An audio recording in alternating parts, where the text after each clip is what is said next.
acceptant de quitter leur confort familial pour des abris provisoires, des écoles inondées marécageuses, à la recherche du savoir et des connaissances, doivent avoir toute l'attention de la République afin qu'ils puissent leur être dotés d'un environnement propice au bouillonnement positif de leurs neurones, car l'avenir du pays sera déterminé par la qualité de notre système éducatif au présent.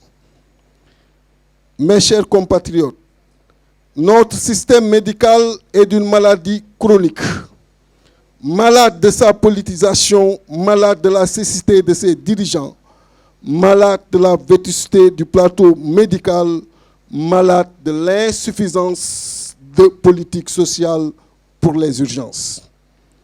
J'aimerais adresser ici mes sincères condoléances aux familles des disparus et ma compassion à celles des malades qui, malgré leur détermination à voir guérir leurs proches, se heurtent à un manque de gestion des urgences au niveau des structures hospitalières et à un défaut de prise en charge optimale et efficiente.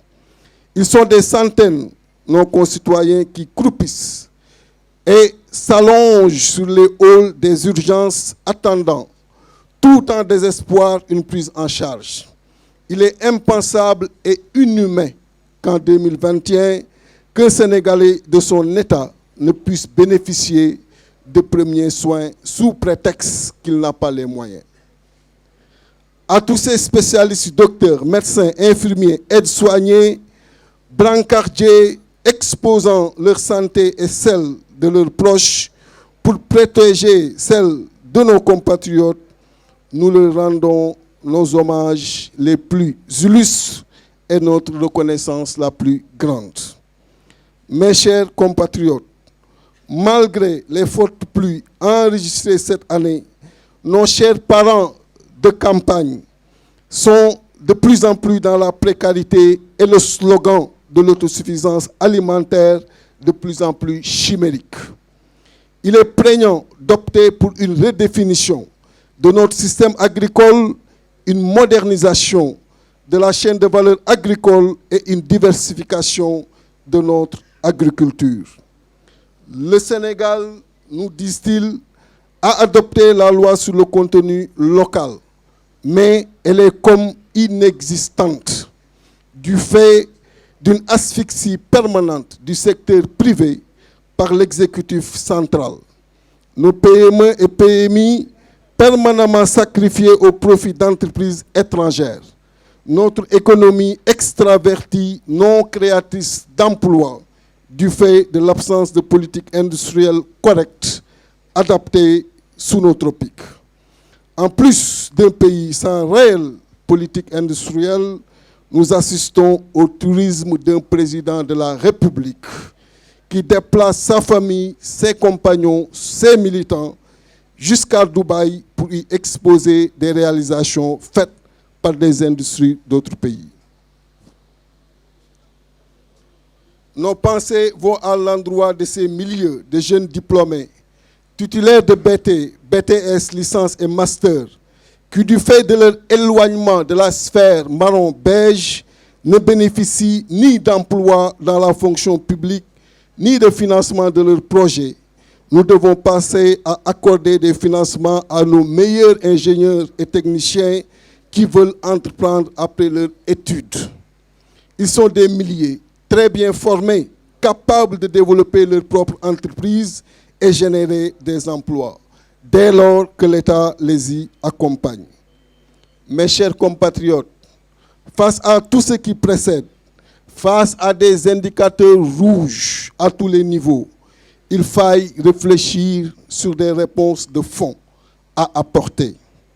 Il y a quelques mois, les militants du parti m'avaient donné mandat de travailler et d'œuvrer pour l'unité de toute l'opposition autour d'une large coalition pour faire face à ce régime. Malheureusement, nous ne l'avons pas réussi, mais face à cette diversité des options, nous avons opté, le PRP, d'être dans la coalition Yewwi Askan Wi. pour engager la dynamique de changement du régime en place et la résolution des problèmes de nos compatriotes.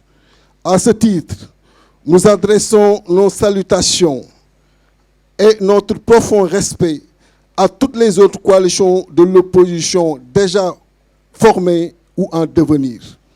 Nous ne doutons point de l'ambition de tous d'œuvrer pour arriver à un changement politique de correction, de refondation de la gouvernance du Sénégal. Chers compatriotes, le PRP a l'ambition de s'inscrire durablement au panthéon de la politique dans toute sa noblesse. Nous travaillons pour un parti moderne, démocratique et durable, qui sera fièrement compté par les générations futures dans leur legs. C'est cet esprit, cette volonté et ces sacerdoces patriotiques qui ont poussé les frères et sœurs militants à doter du PRP ce siège qui constitue un parmi les premiers pas dans l'expression de notre ambition pour notre pays.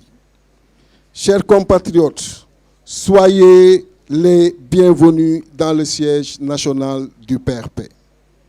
Ce siège national se veut une maison nationale de tous nos compatriotes, un confessionnel, un lieu où les Sénégalais, qui qu'ils soient, quoi qu'ils fassent, quoi qu'ils ressentent, puissent venir à n'importe quelle heure et n'importe quel jour, nous faire part de ces complaintes, de ces problèmes, et nous réfléchirons ensemble, comme toujours, sur les voies de solutions les plus promptes et les plus durables dont la mise en œuvre sera réaliste, réalisable et efficiente.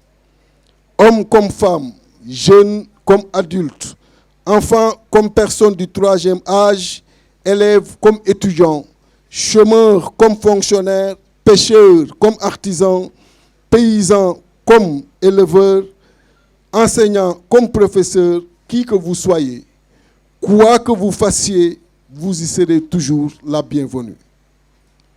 Mes chers compatriotes, le PRP vous donne également rendez-vous dans les prochains mois pour parachever ensemble la réflexion pour le développement et le progrès de la République. Le programme sera d'amont en aval constitué par le citoyen. Nous irons dans chaque concession accueillir, recueillir le plus infime des soucis et y retourner après le travail de fond de nos cadres, leur présenter la plus smart des solutions. Dans notre processus programmatique, nous vous annonçons l'organisation en juillet 2022, Inch'Allah, de notre conclave des cadres du PRP. Ils seront au minimum 500 cadres de haut niveau évoluant dans tous les secteurs de développement. Cette démarche est tributaire de notre conviction forte que l'époque des Messies est révolue et qu'à l'heure du management moderne, il faut toujours être orienté équipe et groupe. Le PRP opte pour un travail d'ensemble conçu, forgé par des intelligences variées et diversifiées, alliant morale et intellectuelle.